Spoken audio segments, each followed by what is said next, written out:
সালাম আলাইকুম ভাই। মানুষের ভিতরে যে আপনি এই টাকা পয়সা দিয়া যাই হোক অনুদান দেন, গরিব দুঃখী মানুষের মুখে যে হাসি ফোটান, এটা টাকা আসলে আমার কাছে কারো টাকা আসে না।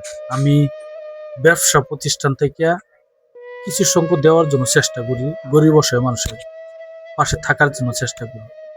আসলে আমি চাই যে যার যেখানে হোক, আশেপাশে যদি গরিব থাকে তাদের পাশে যেন তারা দাঁড়ায়। কারণ কেন জানেন, আপনি একটা গরিব মানুষের 10টা টাকা দিয়ে দেখেন কতটুকু খুশি হয় সে। যার কারণে আমি বলি সবাই এই কাজে নামবেন, কাজ করেন।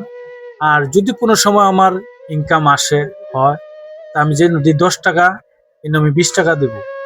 যদি আরো বেশি হয়, যে জায়গা দিয়ে আমি 20 টাকা, এই জায়গায় 40 টাকা দেবো। কিন্তু যদি কোনো সময় হয়, আর এই পর্যন্ত আমি দিয়ে আইতেছি আমার তরফ থেকেই, আমি এখন পর্যন্ত কারো হেল্প পাই নাই, তেমন ভাবে পাই নাই, ঠিক আছে? তো আপনারা যদি পাশে থাকেন, হ্যাঁ, অবশ্যই আমি একদিন না একদিন সফলতার মুখ দেখবো।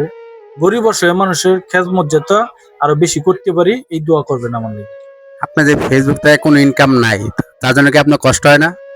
আসলে ফেসবুকের থেকে আমার ইনকাম নাই, এতে আমার কোনো কষ্ট হয় না। আমার এই কাজ করলে ভালো লাগে। আমি গরিব অসহায় মানুষের পাশে থাকতে পারলে আমার কাছে খুবই ভালো লাগে। মানুষের যেমন এক একটা নেশা আছে, সে নেশার ওই দীপ্তি নিয়ে কিন্তু